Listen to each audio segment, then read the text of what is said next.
하나님 말씀은 신약성경 누가복음 17장을 보겠습니다. 누가복음 17장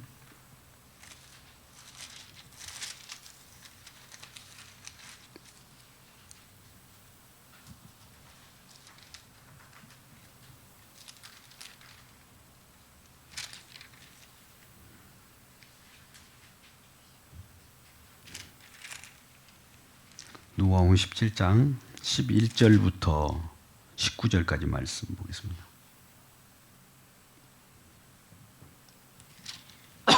신약성경 누가복음 17장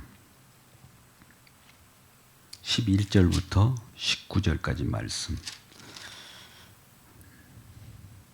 찾으셨으면 함께 합독하도록 하지요. 신약성경 124쪽에 누가복음 17장 11절부터 19절까지 말씀 같이 읽겠습니다. 시작. 예수께서 예루살렘으로 가실 때에 사마리아와 갈릴리 사이로 지나가시다가 한 마을에 들어가시니 나병 환자 10명이 예수를 만나 멀리 서서 소리를 높여 이르되 예수 선생님이여 우리를 불쌍히 여기소서 하거늘 보시고 이르시되 가서 제사장들에게 너의 몸을 보이라 하셨더니 그들이 가다가 깨끗함을 받은지라. 그 중에 한 사람이 자기가 나은 것을 보고 큰 소리로 하나님께 영광을 돌리며 돌아와 예수의 발 아래 엎드려 감사하니 그는 사마리아 사람이라. 예수께서 대답하여 이르시되 10사람이 다 깨끗함을 받지 아니하였느냐? 그 9은 어디 있느냐? 이 이방인 외에는 하나님께 영광을 돌리러 돌아온 자가 없느냐? 하시고 그에게 이르시되 일어나 가라. 내 믿음이 너를 구원하였느니라 하시더라. 아멘. 기도하겠습니다. 아버지 하나님, 이 밤에도 우리 성령께서 함께 해주셔서 진정으로 말씀 가운데 거하시는 우리 주님을 발견하게 하시고 성령으로 말씀을 증거하기를 원합니다. 성령의 나타남과 능력으로 말씀을 증거할 때 진정한 주님께서 살아 역사하시는 생명의 말씀이 되게 하여 주옵소서. 하나님의 비밀을 하나님께서 보여주시고 계시하여 주셔서 계시의 성령께서 우리에게 밝히 보여주시는 우리 주님을 직접 만나는 시간 되게 하여 주시옵소서. 예수님의 이름으로 기도드리옵나이다. 아멘. 할렐루야. 금요일 날은 성령 설교라고 하는 주제별 설교를 하고 있습니다. 기도와 더불어서 우리가 바른 기도를 해야 되고 또 성령의 이끌림을 기도를 해야 됩니다. 세상이 악하기 때문에 마지막 시대에는 많은 거짓 선지자들과 거짓 사도들이 나타난다고 했기 때문입니다. 그래서 말씀을 밝히 보여주고 인도하시는 성령의 이끌림을 받기를 주의 이름으로 축복합니다. 할렐루야. 오늘 본문 말씀 보니까 예수께서 예루살렘으로 가실 때에 이 구절 한 구절이 우리는 그냥 스쳐 지나가는 구절이 아닙니다. 예수께서 예루살렘으로 가실 때라고 하는 말이 뭘까요? 예루살렘으로 가시는 길이 어떤 길입니까? 예루살렘에는 성전이 있잖아요. 예루살렘을 구경하러 가는 겁니까? 아니면 예수님의 공생의 사역의 일환으로 가는 겁니까? 예루살렘으로 무슨 일인가 하러 가시게 되는 거예요. 예루살렘에 가까이 가면 갈수록 많은 무리들이 쫓아오면서 따르다가 떨어져 나갑니다. 예루살렘을 목적지로 삼는 것이죠. 예루살렘에서 장차 어떤 일이 일어날 거예요. 그러니까 갈릴리로부터 이 사마리아를 거쳐서 예루살렘, 갈릴리는 저 북쪽에 있어요. 북쪽으로부터 중간지대인 사마리아라고 하는 지역, 그 다음에 예루살렘으로 내려오는 유대 지역에 예루살렘이 있습니다. 그런데 많은 유대인들은 갈릴리로부터 예루살렘에 이르기까지는 사마리아 땅을 밟지 않았습니다. 사마리아는 이방인들에 의해서 혼혈 정책으로 빼앗겼던 땅이거든요. 아시리라고 하는 나라에 그 나라가 북이스라엘로서 빼앗겼습니다. 그러니까 그 아시리라라고 하는 나라가 그 사마리아를 점거하고 이방 전혀 이 다른 이방 족속들이 유대인들과 혼혈 정책, 결혼 정책을 펼쳐가지고 순수한 혈통이 다 사라져버린 거죠. 그러니까 유대인들의 전통적인 혈통으로부터 그 혼혈 족속인 이 사마리아인들은 개처럼 취급을 해버린 거예요. 그래서 그 지역을 지나지 않습니다. 저주받은 지역이라고 그래서 저 동편을 통해서 남쪽 유대까지 이르렀고 갈릴리 갈 때도 그 동편을 통해서 요단강을 건너서 저 북 갈릴리까지 오고 가는 그런 일이었습니다. 근데 예수님께서는 지금 갈릴리로부터 사마리아를 직접 가로지릅니다. 유대인들이 그토록 싫어한 땅을 직접 지나가는 거예요. 그 지역의 어떤 마을에 딱 지나는 과정 속에 그쪽에는 지금 나병 환자들이 있는 거예요. 그 나병 환자들은 아마 여러 그 정말 불치병이지 않습니까? 많은 그 시대의 사람들은 어떤 병에 걸리면 저주받은 걸로 이렇게 여겼어요. 저주받은 사람들이 이 살고 있는 그 마을을 지난 거예요. 그러니까 그 나병 환자 중에 10명이 나와서 예수 선생님, 우리를 불쌍히 여겨주세요. 우리에게 자비를 베풀어 주세요. 이렇게 소리치는 거예요. 이런 소리를 치를 때 그 10명의 나병 환자들이 그런 소리를 지을 때 그들을 예수님께서는 어떻게 치유합니까?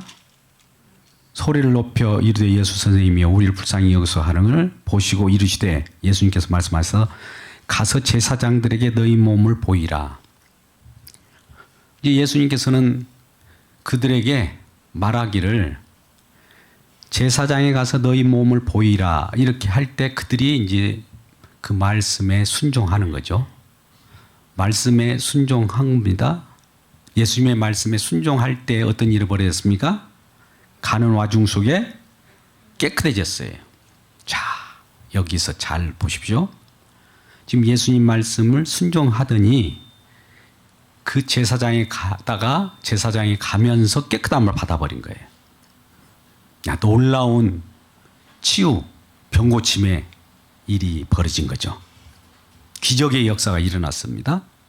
그렇죠? 예. 그런데 10사람이 치유를 받고 병고침을 받고 기적을 맛보았는데 15절에 보면 그 중에 한 사람이 자기가 나은 것을 보고 큰 소리로 하나님께 영광을 돌리며 돌아와 예수의 발 아래에 엎드렸대요. 자, 10명이 병고침 받았어요. 기적을 경험했습니다. 신유의 은사를 경험했습니다. 근데 한 사람만 예수님을 찾아와서 그 발 아래에 엎드렸다. 그리고 감사하다는 말을 한 거예요. 근데 그 사람이 누구냐? 사마리아 사람이에요. 자, 지금 그 마을에는 나병 환자들이 사는데 나병 환자 10명 중에 유대인 나병 환자도 있었을 거예요. 그죠? 뒤에 보면 그런 말씀이 나옵니다만 또 사마리아 사람의 나병 환자가 있어요. 그러니까 나병 환자라고 하는 것은 저주받은 거 아니겠어요? 유대인의 나병 환자나 사마리아인의 나병 환자나 차별이 없는 거예요. 저주받은 것은 똑같아요. 자, 우리가 모든 인간들이 하나님을 믿든 안 믿든 저주 속에 살아갑니다. 성공한 사람, 실패한 사람 차별이 없어요. 또 종족에 상관없어요. 흑인종이든 백인종이든 황색인종이든 차별이 없어요. 고관 대작이든 천한 자든 상관이 없이 동일하게 나병 환자라는 거죠. 우리는 저주받아 마땅한 죄인이라는 거예요. 차별이 없잖아요. 유대인이나 사마리아인이나. 근데 사마리아인 나병 환자가 예수님에게 찾아온 거예요. 예수님을 먼저 만나고 나서 예수님의 말씀에 순종을 했어요. 순종한 결과 깨끗함을 받았단 말이죠. 병고침을 받았어요. 치유를 받았어요. 은사를 체험했습니다. 그런데 10사람이 다 체험했는데 한 사람이 예수님에게 다가왔다. 다른 사람은 제사장에게 가라고 하는 예수님의 명령을 따라 갔는데 가다가 치유를 받았어요. 그러면 한 사람을 왜 왔느냐? 이 부분을 우리가 생각해 봐야 되는 거예요. 그러면 한 사람이 와서 예수님의 발 아래 무릎을 꿇고 발 아래 엎드려 감사를 표했다는 것은 이제 예수님께서 이 모습을 보고 뭐라고 말씀합니다? 18절 말씀, 17절 말씀 예수께서 대답해 이르시되 10사람이 깨끗함을 받지 아니하였느냐? 근데 그 9은 어디 있느냐? 이 이방인 한 사람 외에는 하나님께 영광을 돌아온 자가 없느냐 하셨. 그리고 나서 일어나 가라. 내 믿음이 너를 구원하였느니라. 지금 잘 보세요. 10명이 병고침을 받았어요. 은사를 체험했어요. 치유를 받았습니다. 근데 9은 치유를 받고 간 거예요. 그냥 자기 할 일. 기뻐서 갔겠죠. 치유를 받았습니다. 병고침 받아서 그냥 간 거예요. 근데 한 명만 예수님께로 왔어요. 근데 이 자에게는 뭐라고 하느냐면 내 믿음이 너를 구원했다. 예수님께로 돌아온 한 문둥병자만 구원을 받은 거예요. 여러분 9명이 지금 그들도 치유를 받았어요. 병고침을 받았습니다. 은사를 체험했어요. 그들은 그런데 구원을 받았습니까? 못 받았습니까? 못 받았어요. 10명을 치유했는데 10명이 은사를 체험했는데 그 중에 한 사람만 구원받았다는 거예요. 오늘날 교회가 교회 속에서도 병고침이 일어날 수 있어요. 근데 그 중에 진정으로 은사의 체험으로 그것으로 만족하고 그것으로 예수님을 떠나버리는 사람들이 한둘이 아닙니다. 그것을 맛보기 위하여 예수님을 찾아요. 병 고쳐주세요. 암덩어리 고쳐주세요. 내 문제 해결해 주세요. 해결받으면 가버리죠. 그런데 이 한 사람이 어떤 연유로 예수님께 왔느냐? 잘 보세요. 예수님의 말씀에 순종해서 치유를 받았어요. 유대인들도 특별히 여기에 지금 10명 중에는 이방인, 사마리아인만 지금 예수님께로 왔어요. 나머지 9명은 유대인일 가능성이 있어요. 왜 그러냐면 그 이방인 외에는 하나님께 영광 돌리러 돌아온 자가 없느냐 이렇게 18절에 말씀한 바와 같이 이 사마리아인 외에 이방인 이 외에는 왜 유대인 9명은 어디 갔느냐 이게. 유대인들이 하나님을 믿는 목적이 뭐예요? 유대인은 무엇을 구하죠? 유대인은 뭘 구해요? 표적을 구하잖아요. 은사를 구하잖아요. 병고침 이런 것들 좋아하잖아요. 오늘날 이런 성격이 있는 사람들이 얼마나 종교성이죠. 그러면 그들은 왜 은사 체험하고 예수님을 떠나버립니까? 참 이상하죠? 그러니까 예수님이 하신 일이 은사가 아니라는 거예요. 이거의 목적이 아니에요. 예수님은 지금 이 예수님 말씀에 의해서 이 병을 고쳐줬어요. 고쳐준 것은 뭘 목적으로 병을 고쳤냐면은 이 고쳐준 걸 통해서 이 병 고침 속에 무엇인가 내용을 담고 고쳐줬는데 그것이 뭘까요? 이 예수님께서 병을 고쳐주는 그 내용 속에는 예수님께서 예수님께로 이끌어가는 최종 목적지, 진정한 표적까지 도달하게 되는 이 한 사람이 있는가 하면 나머지 9사람은 그곳에 도달하지 못한 거예요.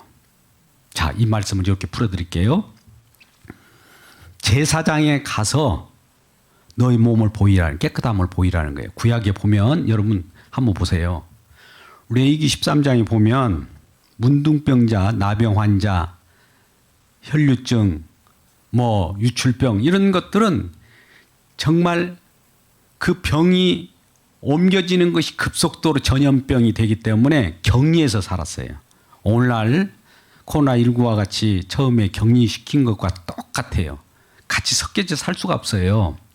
그러면 격리시켰을 때 어느 정도 상태를 보고 괜찮다 하면 같이 이제 격리해서 해제시킨 것과 똑같아요. 문둥병도 마찬가지입니다. 지금 나병 환자가 그런 거예요. 그래서 누구한테 가서 보이느냐? 그때 당시는 의사 역할을 제사장이 한 거예요. 제사장이 가서 한번 문둥병, 나병 환자가 다 나았는지 확인하러 가는 중에 다 나아버린 거예요. 예수님 말씀에 순종하니까 깨끗함을 받는 거 아닙니까? 치유를 받은 거죠.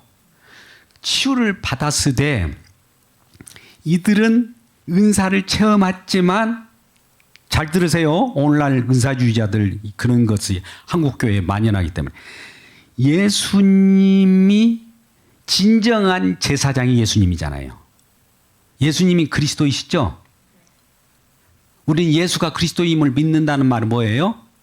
예수님께서 제사장인 거, 예수님께서 선지자인 거, 예수님께서 왕인 것을 믿는 것을 예수는 그리스도라고 하는 거예요. 그리스도라는 말이 이 삼직을 다 수행하는 분을 그리스도라고 하는 거예요. 그러니까 예수님이 이 삼직 세 가지 역할을 다 하셨다고 믿는 것이 우리가 예수는 그리스도를 믿는 거예요. 그러면 이 다른 그 당시에 제사장이 있는데 제사장에 가서 보여라 하면은 이 땅에 있는 제사장에 가서 보이는 거예요. 육신의 치료는 받죠.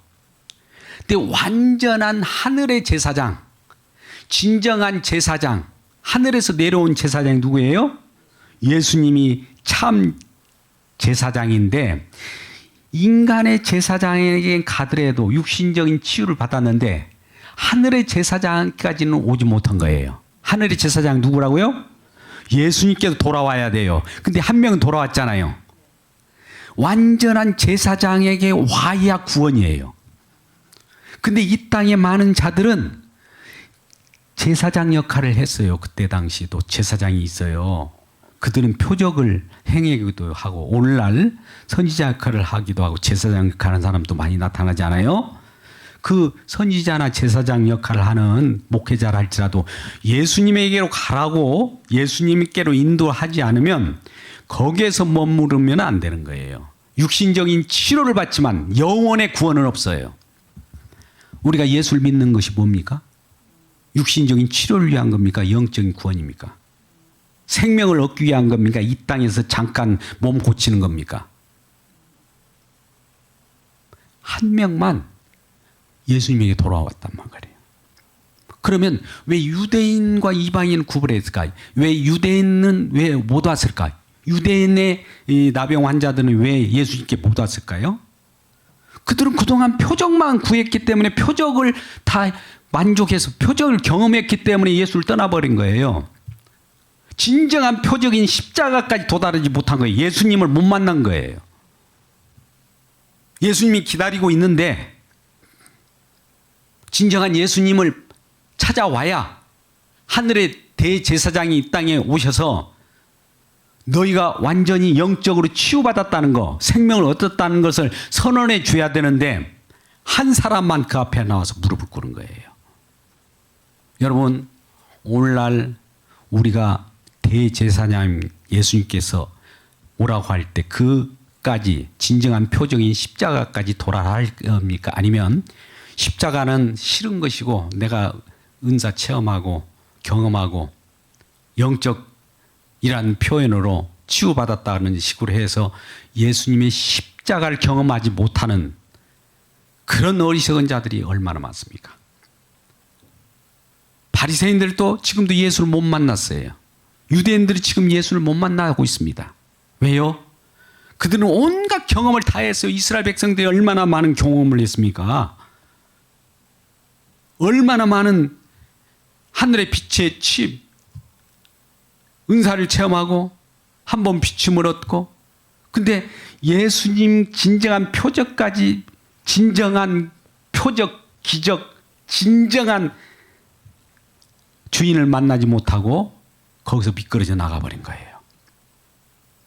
또 그 미끄러져 나가게끔 예수님을 바라보지 못하게 가로막는 자가 누구입니까? 조심하셔야 돼요. 큰 책막이 심판이 있을 겁니다. 그래서 오늘 이 말씀을 잘 우리가 생각해 보셔야 됩니다. 우리에게 육적인 치유가 일어날 수 있어요. 뭐 육적인 치유로 만족하고 끝나는 것이 아니라 육적인 치유를 주신 분이 누구인가? 육적인 것을 통해서 영적인 것을 바라볼 줄 알아야 돼요. 육적인 것으로 영적인 것을 보지 못하면 그 눈이 가려워진 거예요.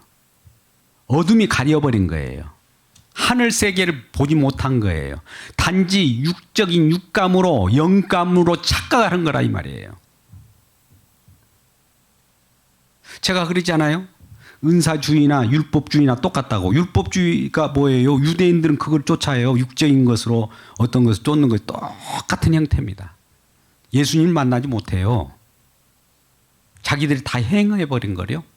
다 만족해버렸는데요. 하나님의 말씀을 다 지켜가지고 스스로 만족하는데 예수님께서 그 말씀을 완전히 온전히 이룬 것을 바라볼 필요가 없잖아요. 그러죠? 예수님이 하신 일을 무효로 돌려버린 거예요. 그럼 예수님의 공로는 이 땅에 오셔서 하신 일이 무효로 되면 예수님의 그 은혜가 우리에게 임하지 않기 때문에 이건 저주받은, 진정한 저주받은 자들이에요.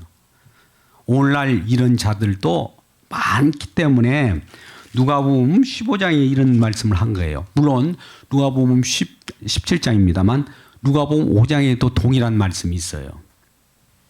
많은 기적을 행해줘요. 그래서 기적에 머무르는 너희들이냐 아니면 나를 찾느냐? 나까지 도달하지 않으면, 내가 십자가에 지는 데까지 따라오지 않으면 버리운 자라고 하는 거예요. 그런 기적만 경험하고 떡만 얻어먹고 은사나 체험하고 율법만 지키고 진정한 나를 못 만나면 무슨 소용이 있어요?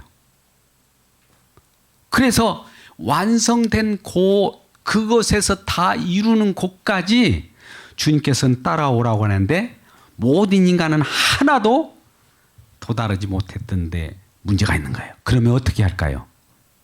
이제 주님께서 직접 나섭니다. 다 이룬 과정을 가지고 이걸 다 이룬 내용을 복음으로 많은 사람에 전포해서 이룬 내용으로 성령을 가지고 이끌어요. 이 성령 사역입니다. 성령은 예수 십자가로 이끄는 자가 성령이셔요. 성령은 은사를 막 줘가지고 그것으로 끝나는 것이 문제가 아니라 예수께로 이끄는 진정한 성령의 사역이에요. 그런데 고린도 교회라는 교회가 있었어요. 성경에 나오는. 거기는 많은 사람들이 이러한 은사나 또 여러한 자기 달란트나 이런 걸 막 자랑한 거예요. 나는 이렇게 할 수 있다, 저렇게 할 수 있었다. 이런 걸 막 자랑하고 돌아다닌 거예요. 예수님을 바라보고 만나기 전에 자기들이 경험한 것을 자랑하다 보니까 사도 바울이 야, 자랑하면서 무슨 일이 벌어집니까? 자기 자랑을 하다 보면 자기 은사를 자랑하고 자기의 어떤 구성체를 경험하다 보면 뭐가 있냐면 파당이 생겨요. 파당. 아볼로파, 베드로파, 이런 파당을 이루게 되는 거예요. 고린도 교회가 그랬어요. 꼭. 그러니까 이쪽에는 은사주의자, 저쪽에는 율법주의자, 저쪽에는 무슨 주의자 해가지고 둥둥둥둥 교회가 그렇게 분할되었단 말이죠. 그러니까 사도 바울이야, 너희들이 그렇게 당을 지어서 이렇게 뭉쳐 있는데 누가 십자가에 못 박혔느냐? 아볼로냐? 베드로 너요? 이렇게 힐난하는 거예요. 그 당시 은사를 자랑하는 자, 뭐 하는 사람들이 이렇게 당을 짓는 자들에게 그렇게 부러운 거예요. 우리 주님께서 십자가에 못 박혀 죽었거늘 너희들이 십자가에 못 박혔느냐? 왜? 그와 같이 당을 짓느냐라고 꾸짖어요. 그리고 눈물의 편지가 고린도전서이지 않습니까? 여러 번 편지를 보내요. 3번 정도. 그럴 때 이 당을 지었던 이 자들이 처음에는 이 사도 바울이 그렇게 꾸짖는 것을 탐탁지 않게 여겼어요. 어디 감히 우리들에게 편지를 보내가지고 우리를 나무래 하면서 대응하고 거기에 맞대응하면서 대적을 했어요. 대적자의 역할을 했다가 나중에 사도 바울이 그럼에도 불구하고 또 권고의 편지를 또 보내요. 복음을 제대로 알아라 라고 하면서 눈물의 편지를 계속 보내니까 이들이 불편한 심기를 갖고 있잖아요. 그럼에도 불구하고 하나님이 성령께서는 그들에게 회개할 시간을 주어가지고 그들이 다시 돌아오게 됩니다. 그게 고린도후서 7장 10절입니다. 많은 교회들의 이 말씀을 제가 여러 번 설교를 했습니다. 고린도후서 7장 10절. 이 처음에 편지를 보낼 때 너희들이 기분이 안 좋았지? 근심 걱정이 생겼지? 근심 걱정이 생긴 것이 도리어 예수님을 만나는 구원의 길로 여러분들이 돌아오는 계기가 됐다는 거예요. 우리는 불편해요.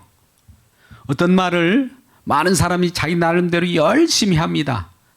귀에 아무리 권고를 해도 귀에 그것이 안 들어와요. 오늘날 우리 하나교회도 그런 권고를 전 여러 번 했습니다. 그럼에도 불구하고 이리저리 막 쫓아다니는 사람들이 생기잖아요. 왜 그럴까요? 불편하거든요. 이런 말을 하면. 근데 사도 바울은 그러한 마음으로 저도 그런 권고를 했다고 이전에 여러 번 공지를 했었고 마찬가지입니다. 성령은 뭐냐면요. 예수님께서 다 이루신 데까지 이르러서 구원을 주려고 하는 역할이 성령의 역할이에요. 은사를 맛보고 구원을 못 받게 하고 끝나버리는 성령님이 아니셔요. 그래서 오늘 본문의 말씀이 특별하게 여기에 기록된 이유가 있어요.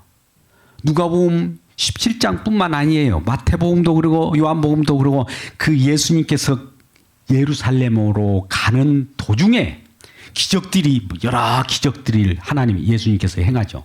근데 이 기적은 이 기적으로 끝나버리면 다 멸망이다. 진정한 기적은 내가 가는 저 예루살렘에 주의 이름으로 오시는 그 십자가를 지는 곳에서 진정한 기적으로 평생 우리가 영원한 생명을 얻는다.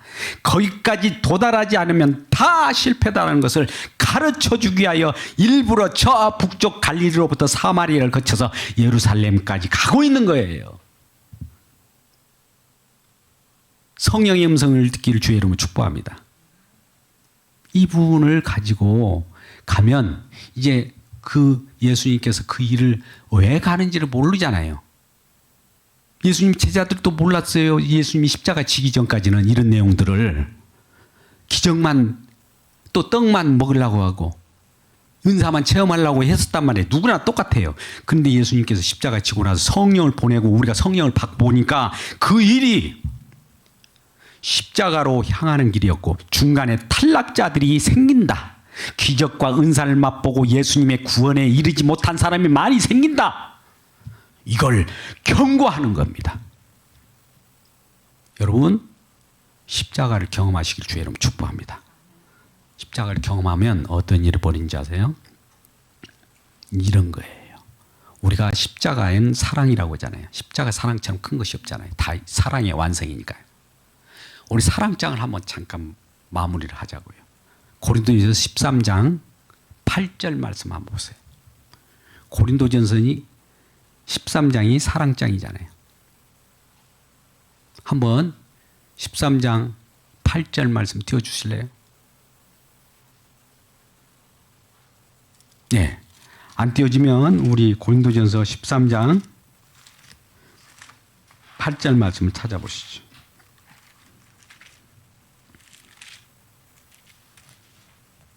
(8절부터) 12절까지 말씀을 한번 보시죠. 같이 읽어볼까요? 13장 8절부터 같이 읽겠습니다. 시작. 사랑은 언제까지나 떨어지지 아니하되 예언도 패하고 방언도 그치고 지식도 패하리라. 우리는 부분적으로 알고 부분적으로 예언하니 온전한 것이 올 때에는 부분적으로 하던 것을 패하리라. 내가 어렸을 때에는 말하는 것이 어린아이와 같고 깨닫는 것이 어린아이와 같고 생각하는 것이 어린아이와 같다가 장성한 사람이 되어서는 어린아이를 버렸노라. 우리가 지금은 거울로 보는 것 같이 희미하나 그때에는 얼굴과 얼굴을 대하여 볼 것이요 지금은 내가 부분적으로 아나 그때에는 주께서 나를 아신 것 같이 내가 온전히 알리라. 잘 생각해 보세요. 온전한 것이 있고 부분적으로 아는 것이 있죠. 자, 여기서 온전한 것은 십자가에 도달하는 걸 말해요. 경험하는 걸. 그러면 부분적으로 아는 것은 뭐예요? 은사를 체험하고 기적을 맛보고 치유를 경험하는 거예요. 그죠? 또 여기서는 방언을 하고 예언을 하고 이런 게 부분적인 거죠. 이런 거를 하는 것을 장성할 때 한다고 그래요? 어릴 때 한다고 그래요? 저기 비유로 11절에 내가 어렸을 때는 말하는 것이 어린아이 같고 깨닫는 것이 어린아이 같고 생각하는 거 어린아이와 같이 그런 것을 좋아했단 말이죠. 어린 신앙이 은사를 좋아해요? 어린 신앙이 율법을 좋아해요? 어린 신앙이 방언을 막 처음에 한참 할 때 우리가 방언을 다 하잖아요? 다 해요. 왜 근데 지금 제가 방언을 잘 하지 않잖아요. 왜 그래요? 필요할 때는 해요. 날마다 그것을 가지고 자랑하지는 않아요. 왜? 방언은 교회 유익을 위하여 하는 거예요. 예언도 교회 유익을 해야 하는 것이지 자기 자랑하려고 하는 것이 아니에요. 왜? 자기 자랑하면 당을 만들게 되어 있어요. 꼭.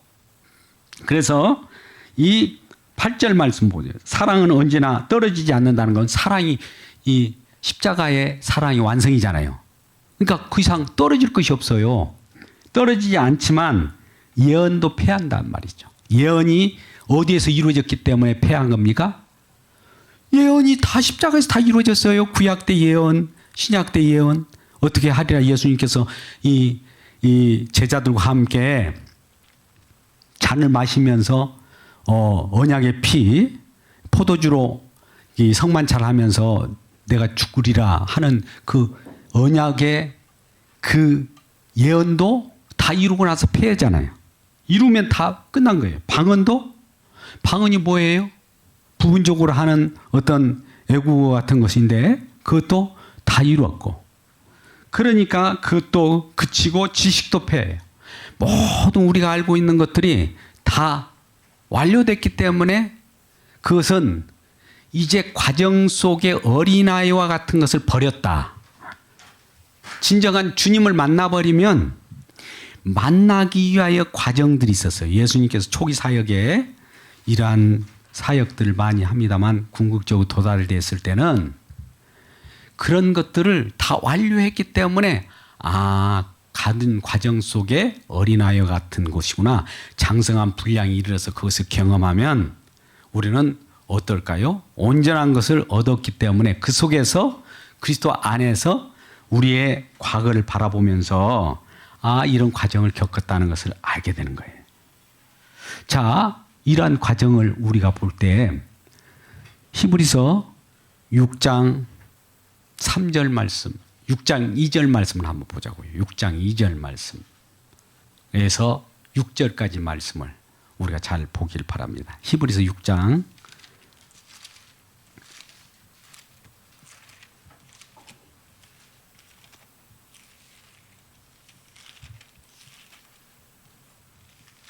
2절부터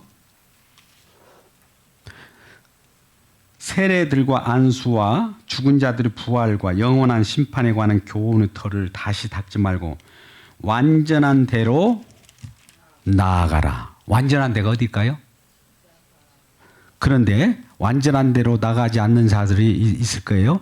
하나님께서 허락하시면 우리가 이것을 하리라. 한 번 빛을 받고 하늘의 은사를 맛보고 성령의 삼위한 바 되고 하나님의 선한 말씀과 내세의 능력을 맛보고도 타락한 자들 뭐예요? 완전한 대로 가지 못하고 은사만 체험하고 타락한 자들이 있다 없다? 있어요. 그럼 다시 그들을 위하여 십자가를 다시 세워야 돼요.